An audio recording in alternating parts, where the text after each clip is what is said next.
Alright, and we should be live. So, we are just tearing through building Heliod right now. We are already on the deck construction, and this is part 8. Pretty sure a lot of my deck construction videos get up to like part 20 or something. So, real quick, I had the game text for a lot of the spells that I forget what they do off the top of my head or the exact details, but that are relevant to the card anyway. So I've added a couple of cards. Um, Sphinx's Revelation is now on the list. I feel like I just kind of glossed over that one while getting distracted by Supreme Verdict or something. So there's that. Mana Crypt, because promo. That doesn't show up on any of the normal lists. And I did add the Barracuda. Title Barracuda, I believe its name is, from the Ikoria Commander set. Gives all spells flash, but opponents aren't allowed to cast during your turn.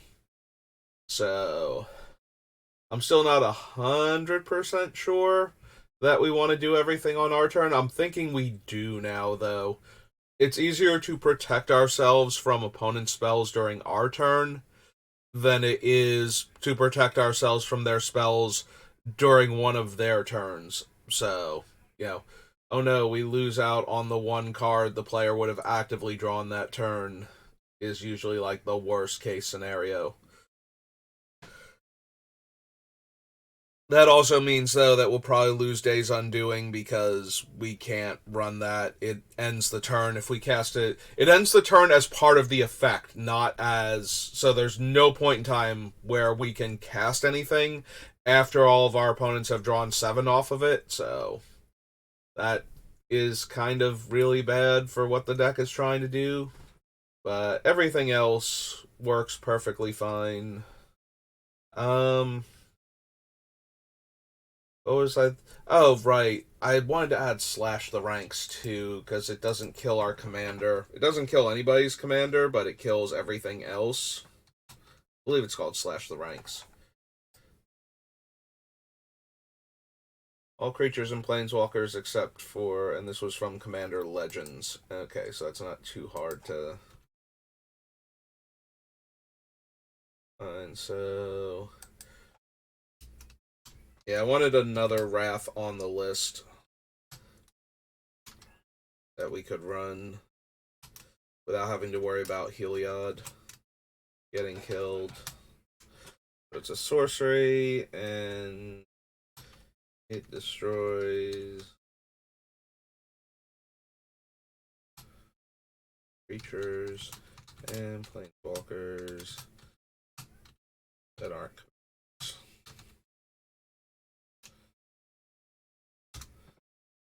Okay. That's got an extra space. Alright, so that should be everything the deck needs to be functional. So, real quick, here's Heliod again, because we need to see what he looks like.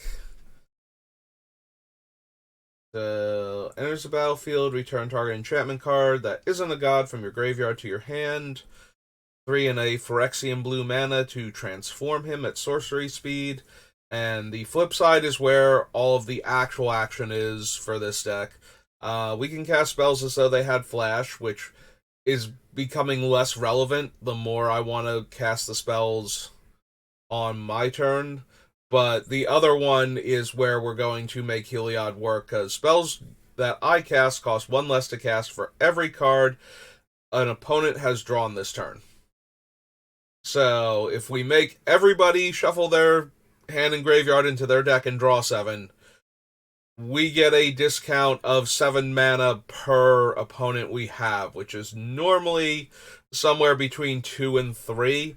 I think the average play size for a commander group is like 4.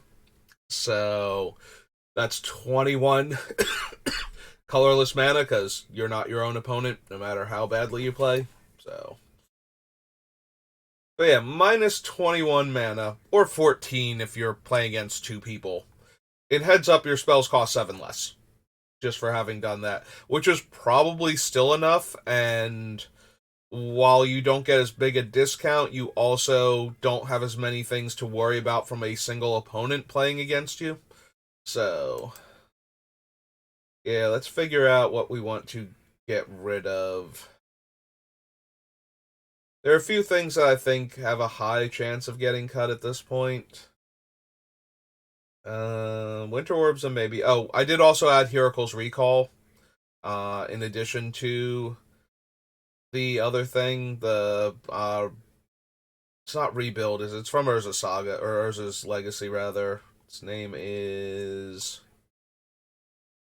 oh, it is Rebuild. Okay. Which is Heracle's Recall for 1 more mana and has cycling.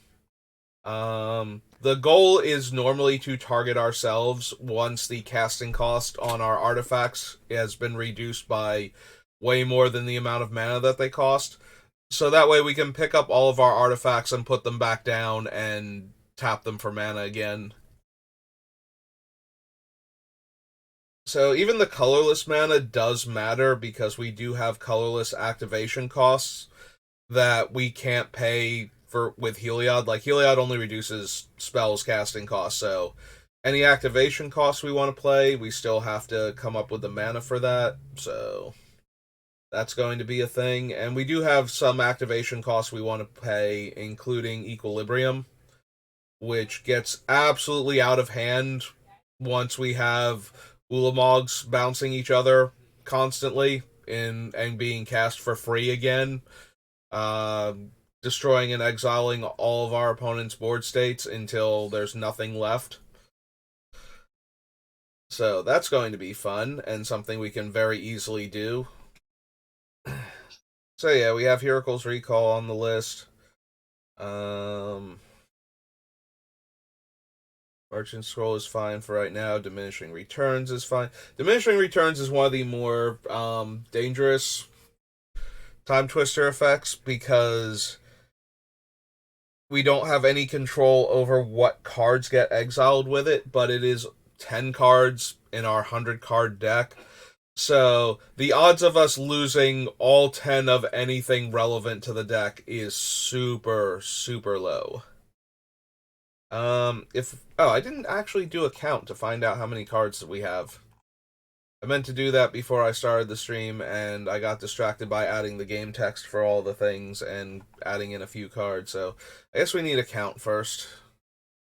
So we can get rid of the stopwatch Shadowmoor and then just do the numbers. So 1, 2, 3, 4, 5, 6, 7, 8, 9, 10, 11, 12, 13, 14, 15, 16, 17, 18, 19, 20, 21, 22, 23, 24, 25, 26, 27, 28, 29, and 30.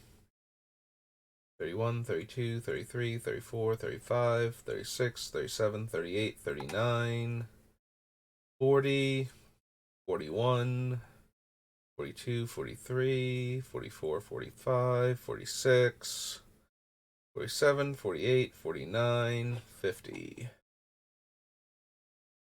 51, 52, 53, 54, 55, 56, 57, 58, 59, 60. Alright, so we just have to cut everything below this and we're good.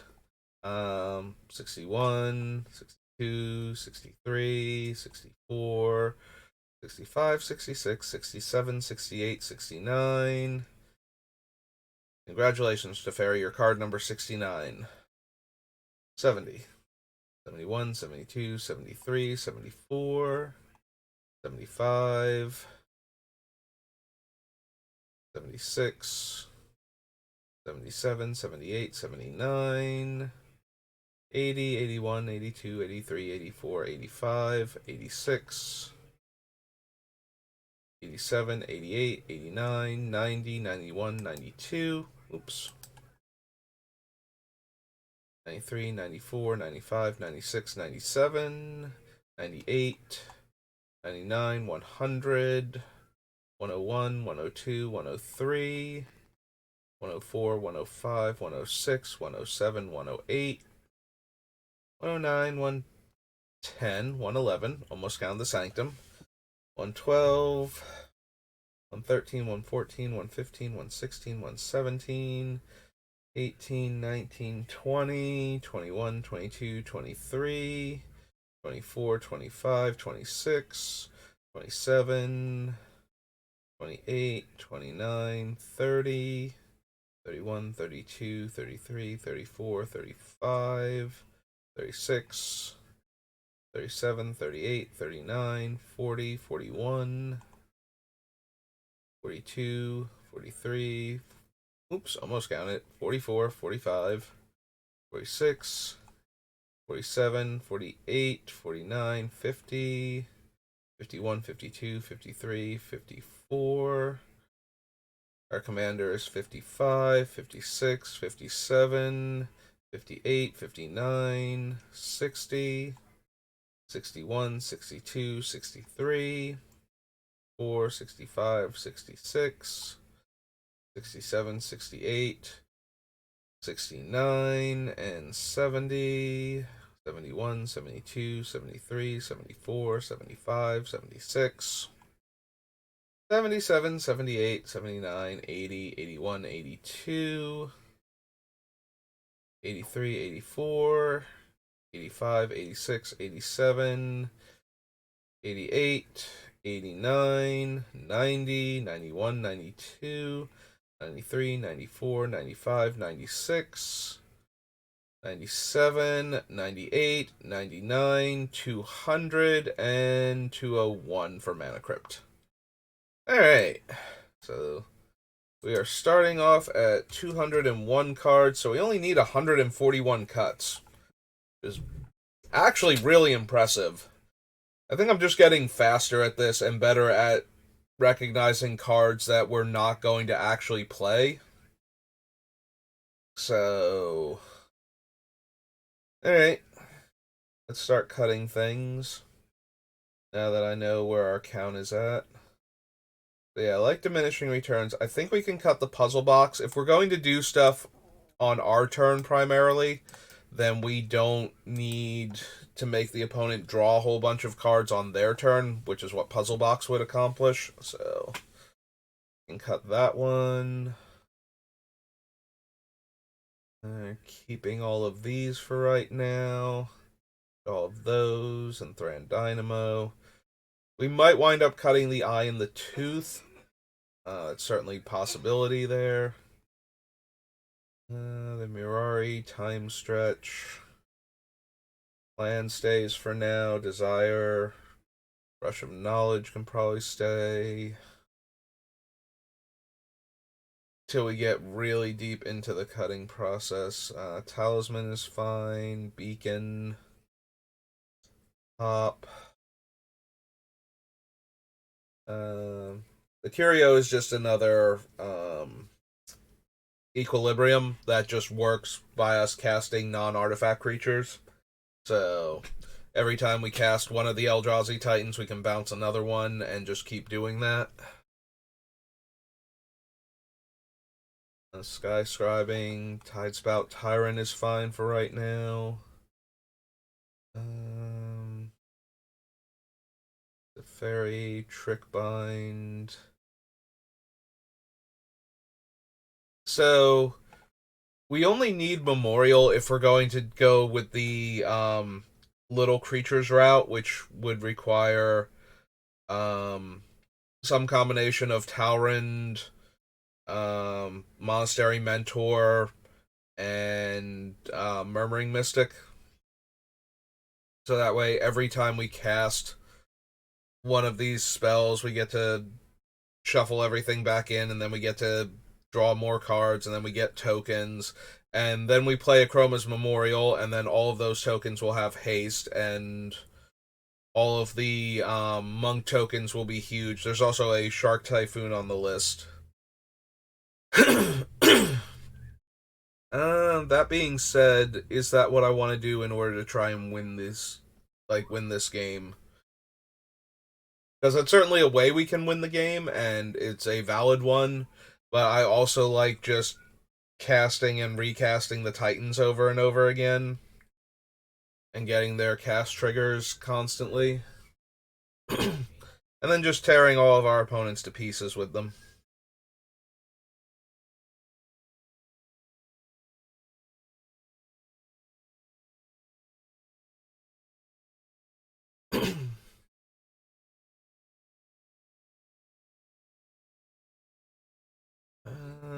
Hmm. So yeah, I think we can cut like the coalition relic and all of the constituent parts for that particular strategy.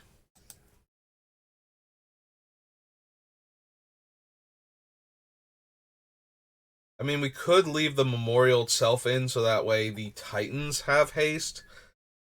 Just in case we're bouncing less insane cards, like if we're just cycling back and forth through Promised End and like Kozilek. Although if we're doing that, we should be able to draw until we hit Ulamog. But yeah, I think we still. Plus, we have enough time walk effects in the deck. We don't need. That's true. We have enough time walks also. We don't need a Chroma's Memorial, even though it's free once we're doing the thing. Like, a lot of things are amazing once we're doing the thing. We need enough stuff that doesn't care in the meantime, or that we can cast before we get to the part where we're just doing the thing, so.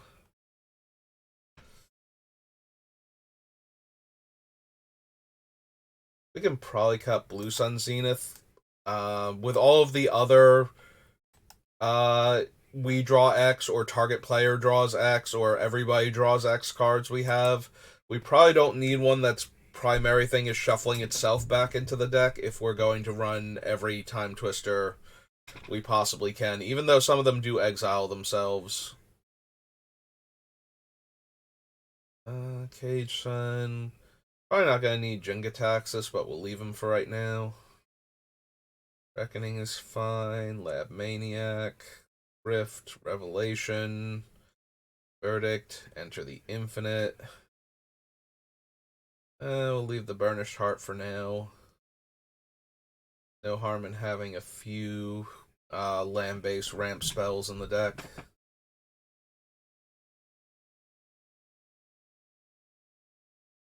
Yeah, we can cut the Mentor.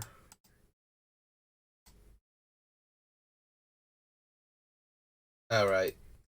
Since we have the Equilibrium and the Cloudstone Curio, we no longer get any benefit from running a card like Ancestral Statue or the other one from original Dominaria.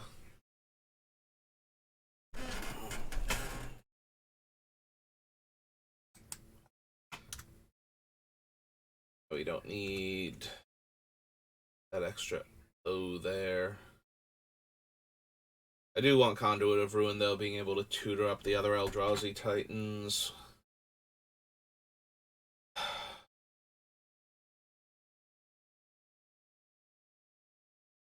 Probably don't need Oblivion Sower either. I'll consider it for a bit longer.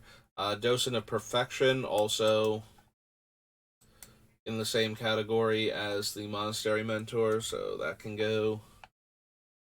A Scuttler. Reversal can stay for right now. Yeah, I don't know if I'm going to bother with the Dramatic Reversal Isochron Scepter combo at all, but that can stay. Could probably cut Baral. We don't have as many counterspells as I thought we would. Also, I probably have to go back and actually add counterspell to this list. Approach is fine because it will just win us the game randomly by showing up, casting it for 1 white, and putting it back in the deck, and eventually drawing it again with all of the draw effects that we have. Swarm Intelligence is probably unnecessary. We have so many spells going on that we don't really need to copy most of them. There's the Guardians of Koilos that we don't really need, and Murmuring Mystic.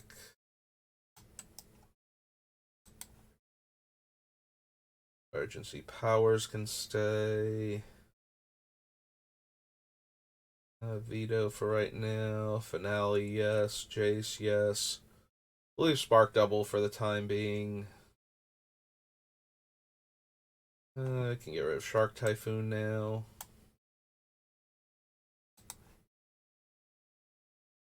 Seagate, Lavinda, who I now know is hilarious with the deck.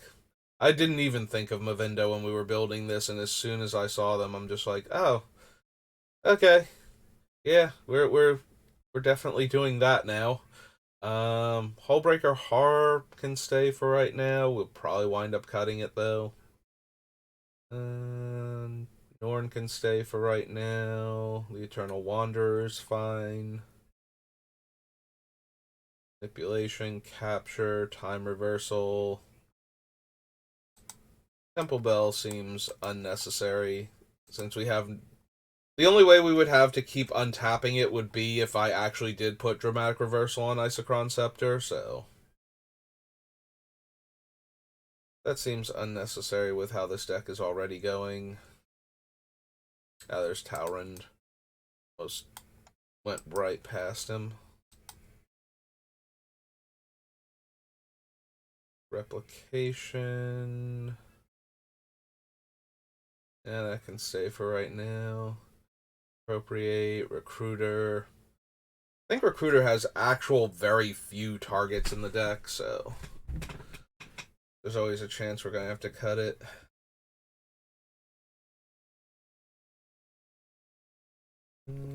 Jeweled Lotus. Wayne, for the same reason we're cutting Temple Bell. Not really doing anywhere near enough. Takashima, Slash the Ranks, Timely Ward. I get rid of Clockwork Fox.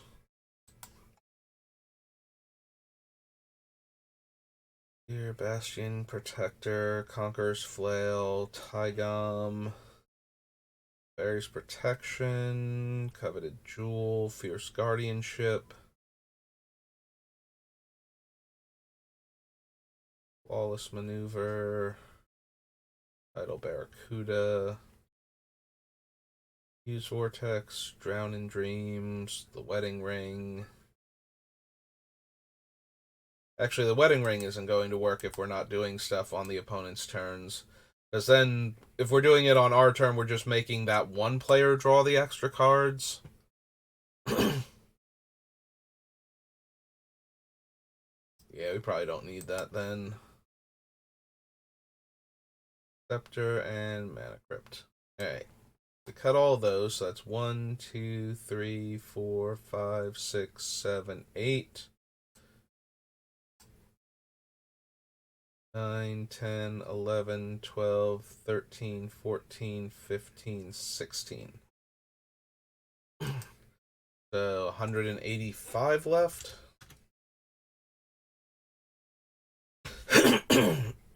Clear all these off, get a sip of water. And we probably want to go 286 and get Counterspell back on this list, or on the list in the first place. Probably got distracted by Copy Artifact.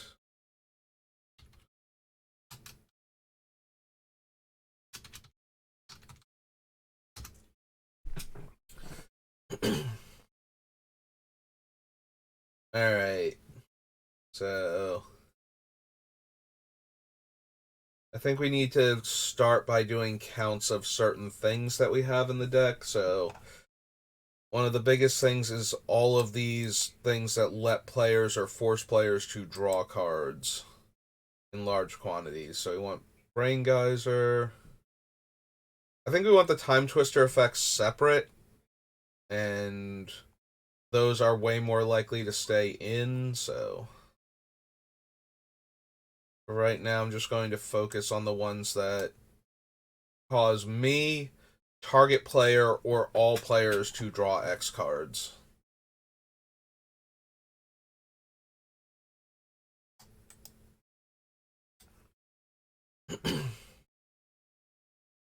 Memory Jar, Rebuild, Thran Dynamo, Reverent Mantra, Tooth of Ramos.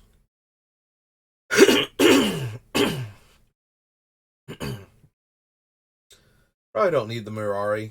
If I remember, I'll cut it when we get back around to it. Rush of Knowledge is just me and isn't an arbitrary number. It's set by what I have in play, so that one can stay for right now. Got the Zenith. I forget if that was above or if it's supposed to be in the next one. Get Sky Scribing, Spell Burst, Teferi, Trick Bind,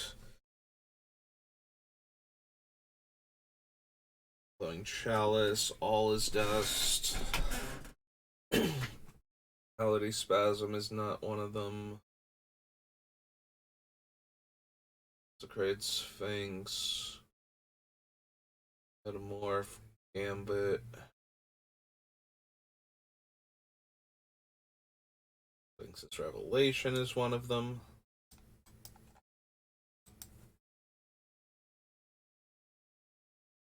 Curse of Swine, Astral Cornucopia. Fascination is one of them. Oblivion Ring, Ulamog, Void Winnower, Kozilek. Yeah, I never did find a thing for Eternal Scourge. I'm kind of sad about that, and we'll probably wind up having to cut that. Not even probably. We're going to wind up cutting that, and I am sad. Pull from Eternity is only me, but that's okay. Add it to the list. Finale is also only me, and way more likely to be one of the things that stays. The only downside is we have to exile it, even if we didn't cast it for X equals 10 or more, so that's a little disappointing. Only if we actually have to cast it before we get to the part where we have all of the mana to work with forever. Solve the equation, even the score.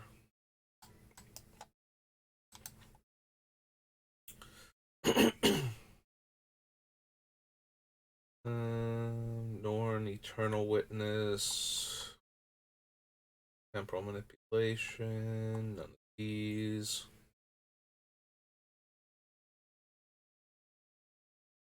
Expropriate, Recruiter. Yep, Game Plan is the other thing.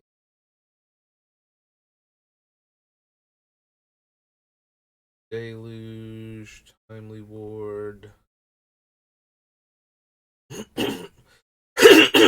Ugh. Yeah, we're back on this again. It's been a couple weeks since I just could not clear the phlegm from my throat, but now we're back on that again, and I am not thrilled. Drowning Dreams is one.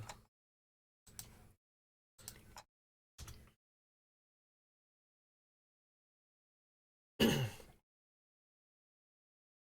Mana Crypt. Alright, so these are going to be all of the Draw X effects that we have in the deck.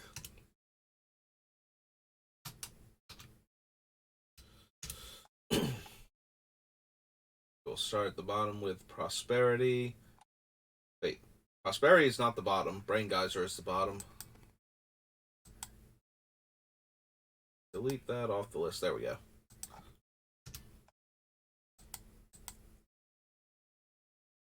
Brain Geyser, Prosperity, Stroke of Genius, Sky Scribing, Sphinx's Rev, Fascination, Pull from Eternity, Finale of Revelation, Even Score, Drown in Dreams. Alright, so that is all of those.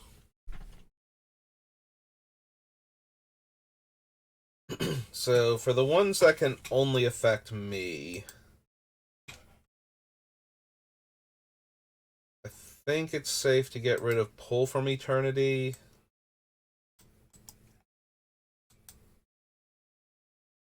Because I really like Finale and I really like Even the Score, so I think we can get rid of Pull from Eternity and Sphinx's Revelation. Brain Geyser and Stroke of Genius can target anybody.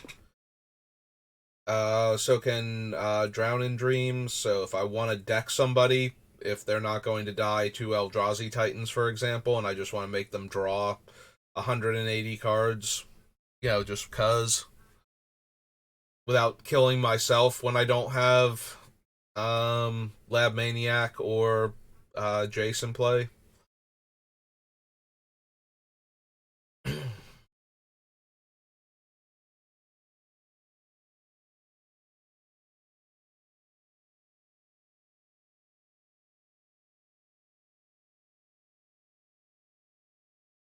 Yeah, we can definitely cut those two. Alright, what were the other things I knew I needed to cut? Oh, here. Let's get rid of Revelation and Pull from the list first, I guess. No, not that Sphinx. The other one. That one.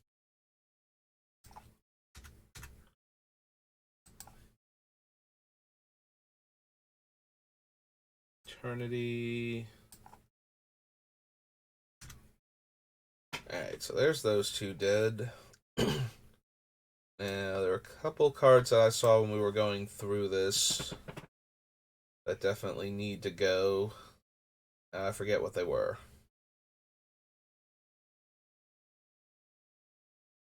Librium, Stroke, Sunder, Time Spiral, Turnabout, Windfall, Worn Power Stone. These are all fine.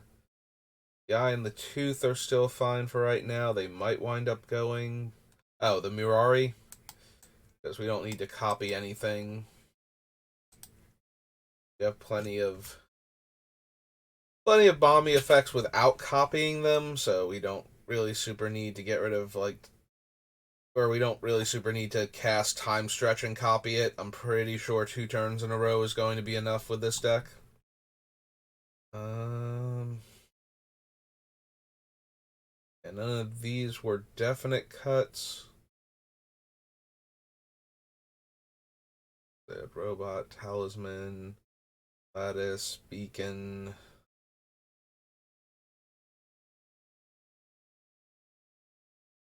Here, Cold Steel Heart. Act, Tutor, Lundra.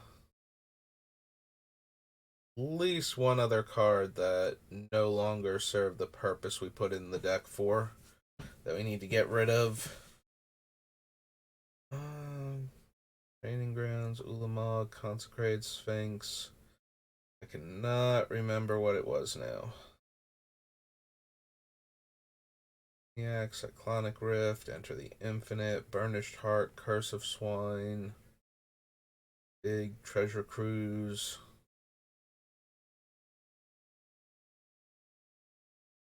Oh, right, the Eternal Scourge. There we go. We never found an actual thing to do with him where he just keeps getting exiled and recast for free and constantly builds value. So, way he must go. Approach, commit. Emergency Power, Smothering Tithe, Unbreakable Formation, Arc Double. We probably don't need most of the clones that I put in here that can hit Heliod, the Warped Eclipse. But we might want 1 or 2 of them, so I guess we have to leave them in until I figure out exactly which ones I don't want to run. Breaker Horror, Lion Sash. Norn, the Wanderer. All these Time Walks. Alright, Days Undoing we don't need anymore. Goodbye, Days Undoing. Like Orrery, Teferi's Ageless Insight. That's the wrong insight.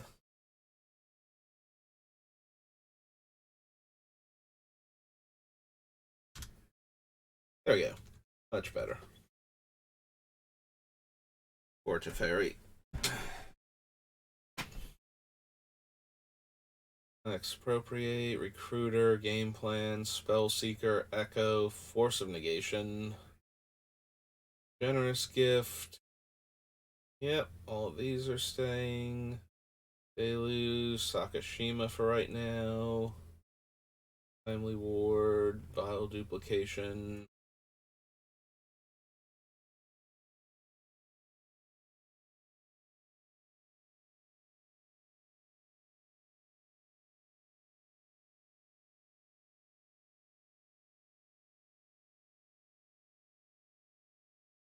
Alright, so that's 1, 2, 3, 4, 5 that we've cut.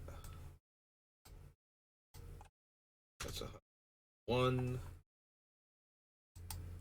Save and clear all. Alright. Well, I guess we should do a mana rock count. So let's get this giant list started. So Basalt Monolith, Mana Vault, Soul Ring,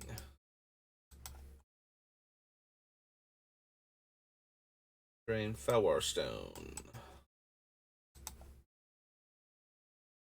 Scroll Diminishing Returns, Mind Stone, yep.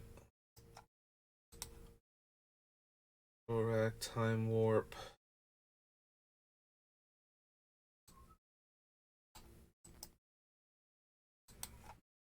Power Stone, Grim Monolith, Dynamo, Eye of Ramos,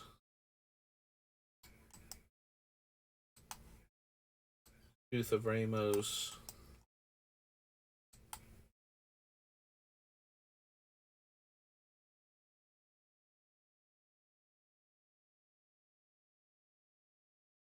Stretch, Long-Term Plans, Mind's Desire, Gilded Lotus,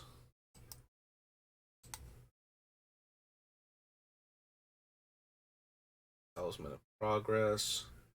We also never added Azorius Signet to this list, did we? Technically, probably deserves to be on here too, but we'll see.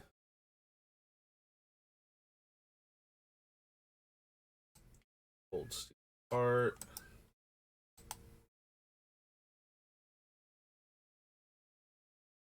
Coalition Relic.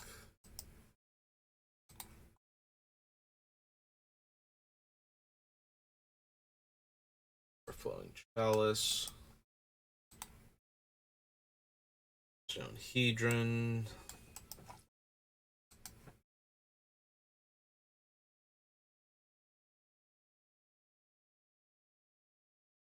Blessing. Cage Sun. Cage Sun, not really. Like, we do have it in the deck so that our lands will make more mana, but not quite the same. Cornucopia.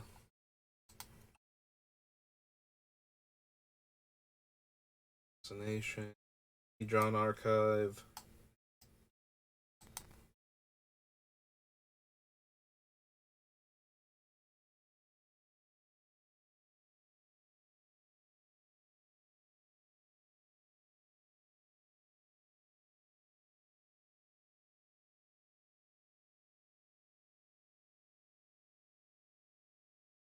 Soul Guide, that's an exile thing. Graveyard, Skyclave Relic. Can this be Skyclave Relic, not Relic of the Skyclave? Right, it's actually called Skyclave Relic.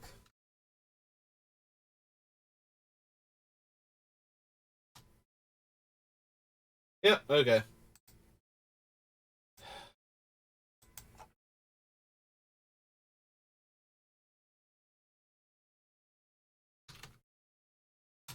no idea how I managed to do that, but we're going to fix that.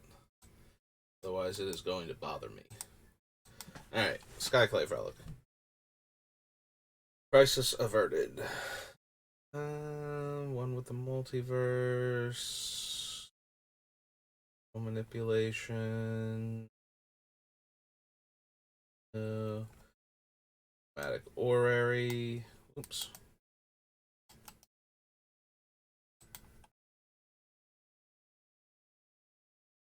Spellseeker, Echo, Force, Gift. Gold Lotus, yes.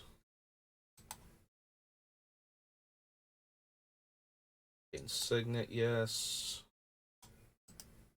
Oops.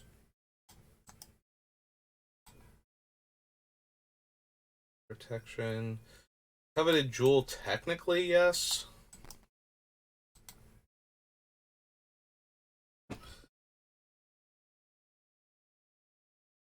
Scepter of Eternal Glory. And Mana Crypt.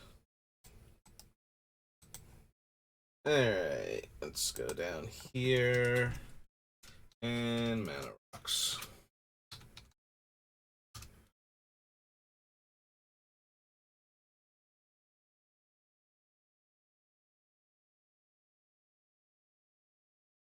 And it's cutting off the bottom. So Mana Vault,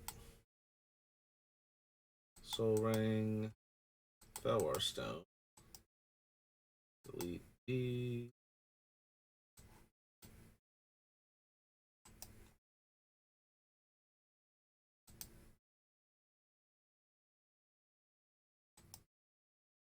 Huh. Got rid of Basalt Monolith.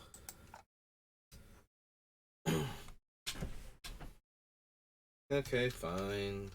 Add Basalt Monolith. How it did that. Because it doesn't give me a maximum number anymore for this. It just kind of cuts them off at the bottom by not showing them. Power Stone. Mind Stone, check. Warm Power Stone, check. Monolith, check. Dynamo. The Eye. Tooth. Lotus. Talisman of Progress. Gold Steel Heart. Coalition Relic. Ever-Flowing Chalice. Dreamstone Hedron. Astral Cornucopia. Hedron Archive. Skyclave Relic. Chromatic Orrery. Jeweled Lotus. Arcane Signet.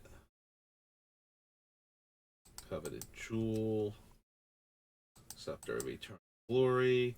And ye old standby Mana Crypt. Alright. So this is obviously way too many mana rocks. So alright, there are a handful of them that I want to get rid of for various reasons. Cold Steel Heart comes into play tapped, and with how this deck works, I don't want that happening, so that one's gone. There's at least one other I thought came into play tapped. Oh, Warm Power Stone we can get rid of. Got both of those. Because if we can't play them and use them on the same turn that we're going off, then we also can't bounce them back with Recall or Paradoxical Outcome in order to make sure that we keep going off once we start. So I can probably cut the Eye and the Tooth. They're not great ramp spells early, and they're only okay during the final turn, so we can probably cut them. Dreamstone Hedron is way too much.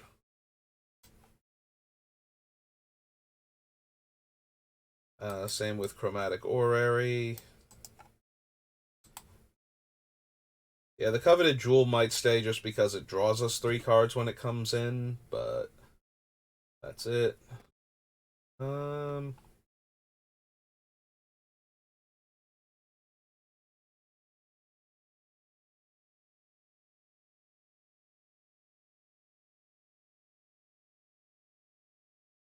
Coalition Relic is basically just a 3 mana rock that ramps one most of the time. Like, we can charge it on the turns where we're not going to win the game so that we have more mana, hopefully, for the turn that we do win the game, but that's kind of meh at this point.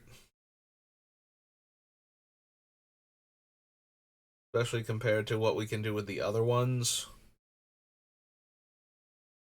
Yeah, Everflowing Chalice and Astral Cornucopia are going to stay because by making them cost X less, like, if we make 3 opponents draw 3 cards, Astral Cornucopia taps for 7 mana when we cast it without spending a single mana on it. And then when we bounce it and replay it, we get 7 more mana from it. So yeah, Astral Cornucopia has to stay.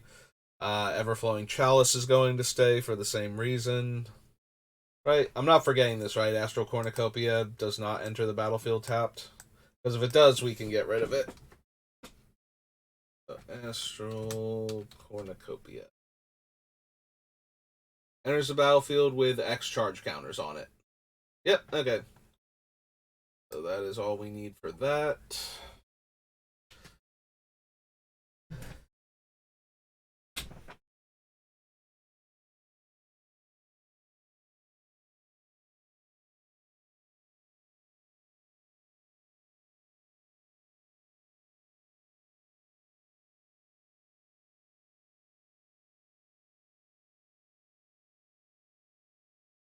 Maybe we can cut the Mind Stone.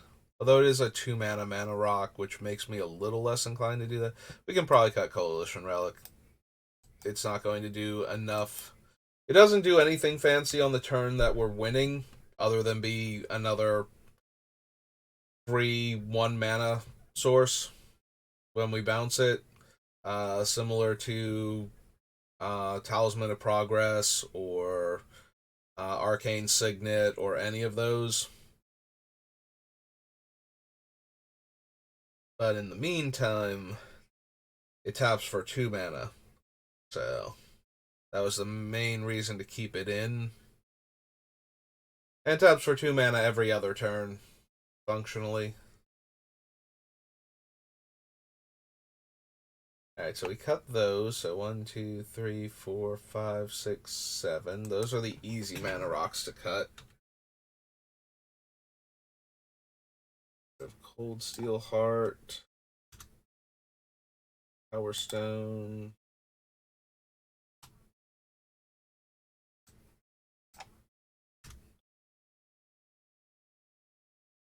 Everything to do with Ramos.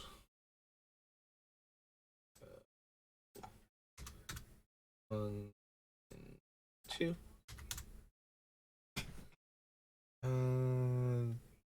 The Dreamstone Hedron. Go. The Chromatic Orrery. Oops. I spelled chromatic right. And Coalition Relic.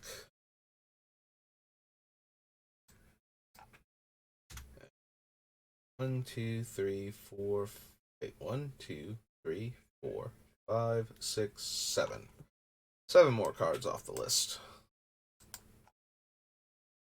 So 174. Okay. That it.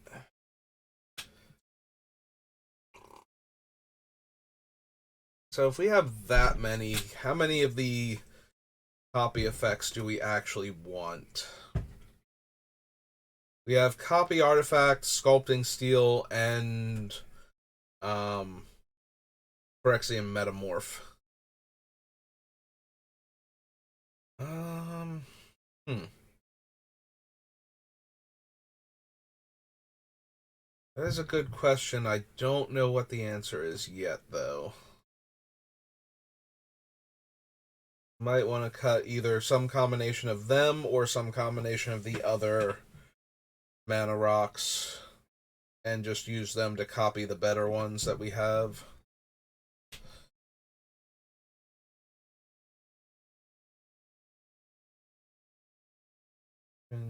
I'm wondering if we need. We have Time Stretch and Expropriate in the deck. I'm wondering if we even need some of the other Time Walks.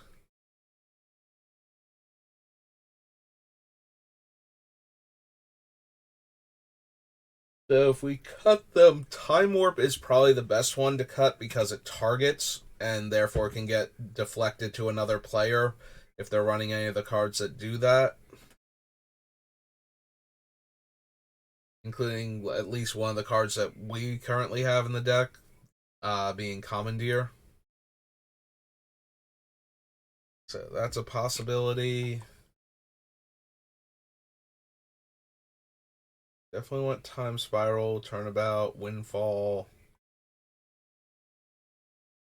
And I suppose we don't need Sunder with how we're planning on winning, so once we start doing the thing, casting Sunder seems unnecessary.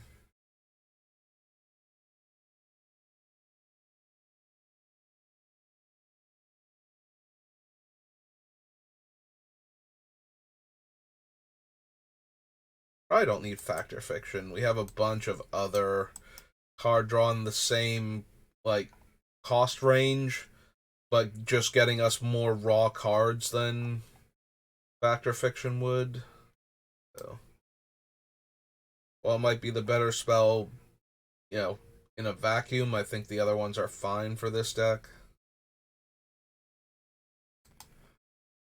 Probably don't need Future Sight and Multiverse, and one with the Multiverse is easier on our colored mana requirements.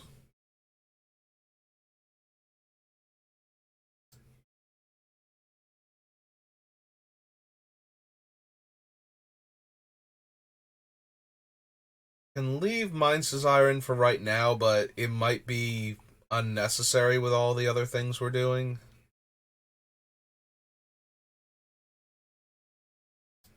Yeah, we probably don't need Isochron Scepter. We absolutely can run it, and yeah, this deck is so powerful in the abstract that there's no reason not to run a silly thing like Isochron Scepter with Mana Drain or Isochron Scepter with Dramatic Finish or Dramatic Revelation, rather.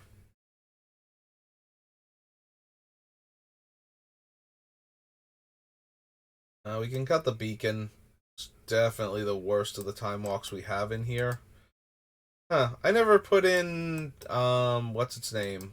The the one with Sarkin finding Ugin's tomb type thing. It was like the huge deal that was the buy a box promo because everybody was running it in blue green instant speed. And I'm blanking super hard on what the actual name of the card was. But you know the one I'm talking about.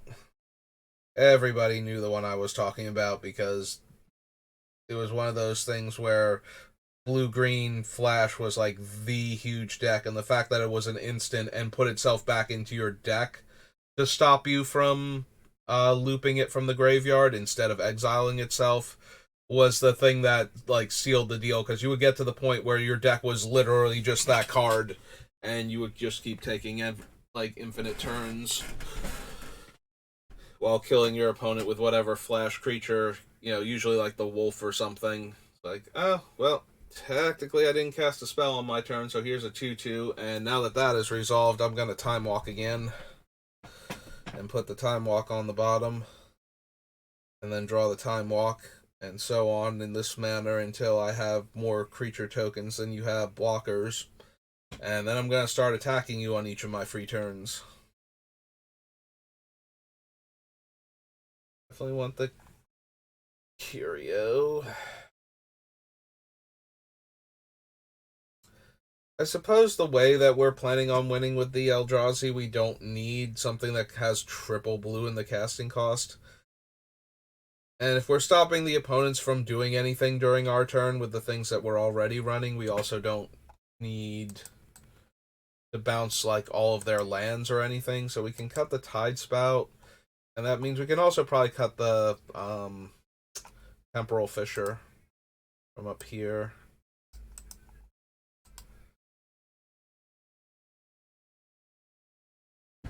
Yeah, those feel like win more cards a lot of the time. Like, I can't imagine a scenario where we completely brick with this deck. There's just so much card draw in it and tutoring capabilities that we have to hit something most of the time.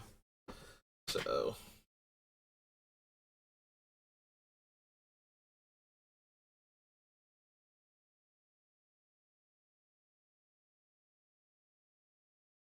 Training Ground, Ulamog. I mean, I guess I can imagine scenarios where we don't get there, but I'm gonna cut the Cage Sun because once we get to the point where that would be good, we probably don't need that when we can do any of the other things we have in the deck also that will help us get more colored mana.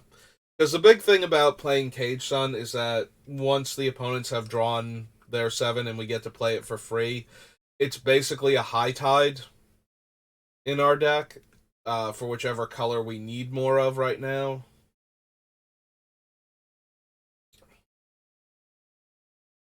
But that's about it, so. Rift, Verdict, Enter the Infinite.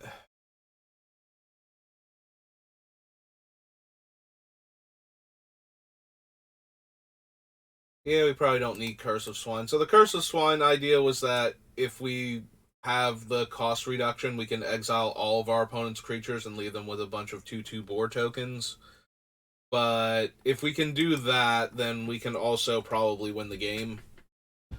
Like, I'd rather run the inherently cheaper Wrath effects that actually kill most of the opponent's stuff. We are set up in a way that I'm only killing most of their stuff, not all of it. Yeah, we probably don't need Oblivion Sower then, and we don't need Void Winnower.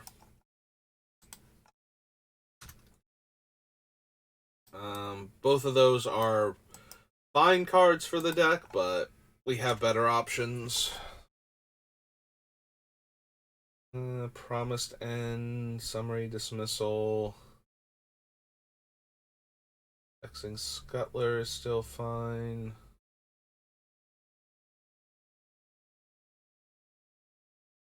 I'm still leaving in Dramatic Reversal because it will untap all of our artifact mana sources for a blue and 1, so that usually will give us a lot more mana to work with. Walking Ballista just wins the game with either. I guess it doesn't just win the game with Cloudstone Curio, because we need not only it, but we need two. Oh no! Every time we bounce it and recast it, we won't be able to bounce it again with Cloudstone Curio.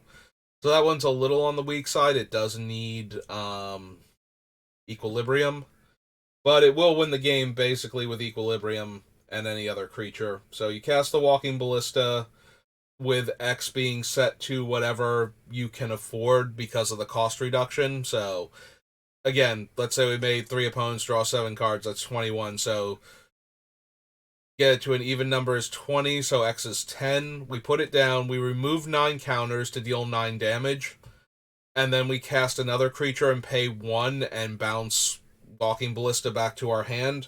Then we replay Walking Ballista on 10, pay 1, bounce the other creature, remove the 9 counters from Ballista, and we keep doing that until our opponents are dead. So the approach might be a cute trick, but I'll wait until we have no more room for cute tricks before I cut it. Because it is a cute trick that wins us the game, so I think that's a tiny bit better.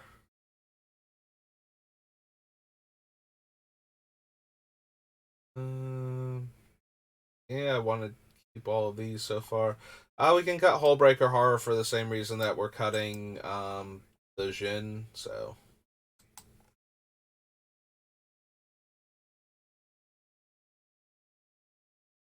Alright, we're on New Capenna, but let's cut the things off the list. So, Hullbreaker Horrors 1. Void Winners 2, 3, 4, 5, 6, 7, 8, 9, 10, 11, 12 with Sunder. That's 162. Alright, let's if there's anything. Nope, nothing else below Sunder. Alright. So back to New Capenna.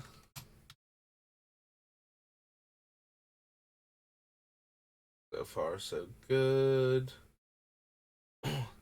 Norn can stay in just because she's a Torpor Orb at this point, and I finally remember the name of that card off the top of my head.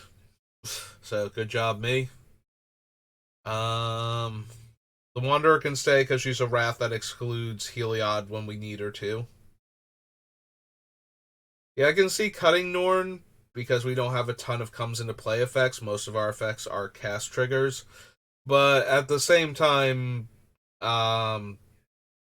she's a Torpor Orb, and Torpor Orb is insane in Commander if you can run it.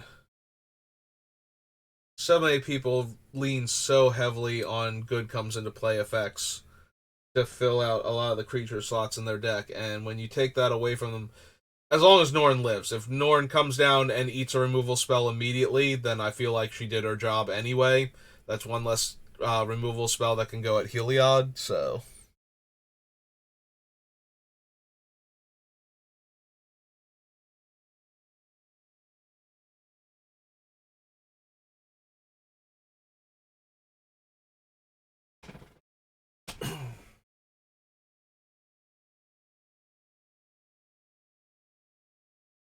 I guess we don't need Masterful Replication. The idea was that we would turn all of our artifacts into, like, Gilded Lotus or something until end of turn, which is really strong with Smothering Tithe in play. You know, we make our opponents draw 7, they can't spend 14 mana to not give us treasure, so we get a handful of treasure, and then we play Replication for 1 blue mana, and then all of our treasures now tap for 3 mana of any color.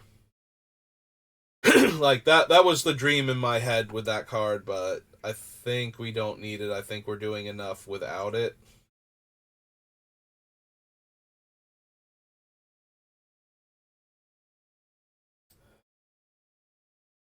I don't think we're going to need Ageless Insight. We already have Alhammarret's Archive on the list, which would also let us... So we have Alhammarret's Archive, which lets us draw twice as many cards. So that means our first draw step, and every draw step after that we get an extra card, which Teferi's Ageless Insight basically doing the same thing. In fact, I think Alhammarret's Archive skips our first draw step too during the regular turn, so they might be exactly the same thing. And then we didn't bother with the reflection from Shadowmoor because it's triple blue and 4.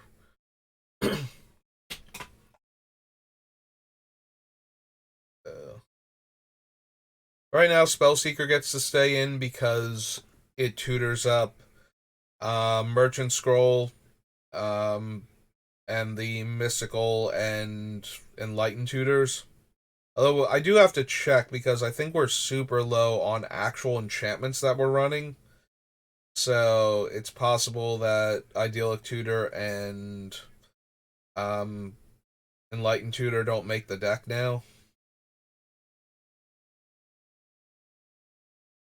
It's gonna be a while before I feel like I can cut Urza.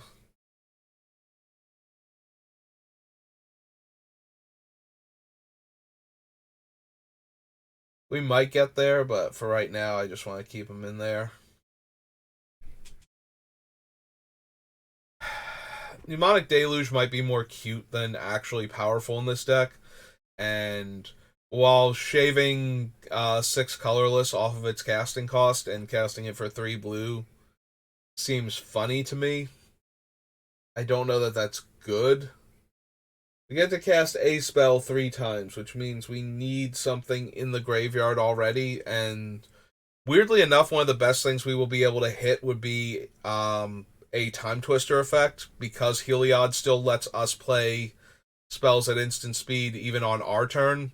That means we can draw the 7 cards, cast any of the spells that we want to out of those 7 cards, while the other Time Twister copies are waiting to resolve.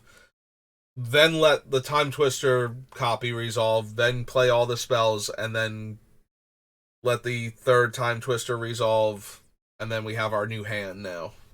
Meanwhile, everybody else just had to technically shuffle their deck and draw 7 3 times in a row. And they technically have to, unless I've locked everybody out of the game, they do have to do this, so that way they know what they have to work with. You know, in case they have any instance they want to cast before the second one resolves, or the third one.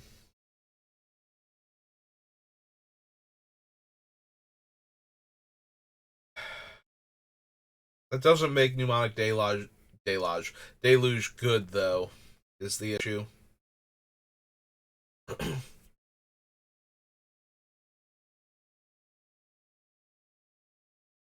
Just makes it silly. Well, I do like to have a few silly cards in the deck. This does feel like one of the more mean-spirited decks I could be building, so we're probably going to lean into making the opponent miserable with this card, or with the cards that we're running, so we don't necessarily need Deluge at that point. We can just keep Time Twistering with other Time Twisters. Which is a little harder to do than it looks, because a lot of them exile themselves. Only original Time Twister. And technically, Diminishing Returns doesn't either. Although it's got its own issue. But with eating our 10 cards.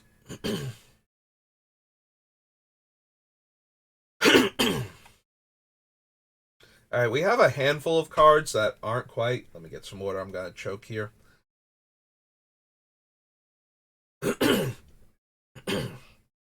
Okay, I think crisis averted.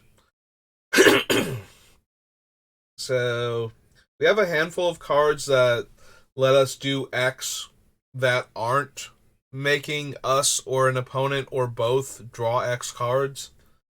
Grand Crescendo, which is also currently visible on the page, is there more to protect Heliod from destruction effects than it is present to be an X spell that we can cast where we want to make X as high as possible. The fact that it does both is okay, and one of the reasons to consider including it.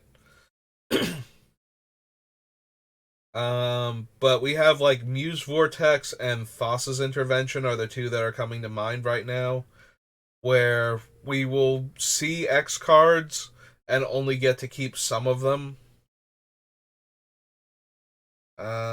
The Thassa's Intervention, it's a counter spell that's not great, or a whatchamacallit, or basically a dig through time, but instead of 7 it's X. So I guess if I have Thassa's Intervention, I don't need dig through time is the issue, not necessarily that I don't need one of these X spells, because Muse Vortex is also top X, but we only get to keep the instants and sorceries that we find there, and the rest go to the bottom in a random order. And then we get to cast one of the instant or sorceries with mana value X or less for free, which is helpful if we're going to cast like one of the more expensive Time Twister effects right now. But for the most part, casting the spell without paying its mana cost isn't like super helpful to us. Like a bunch of our spells have X in the casting cost, so X becoming 0 makes a lot of them unplayable. So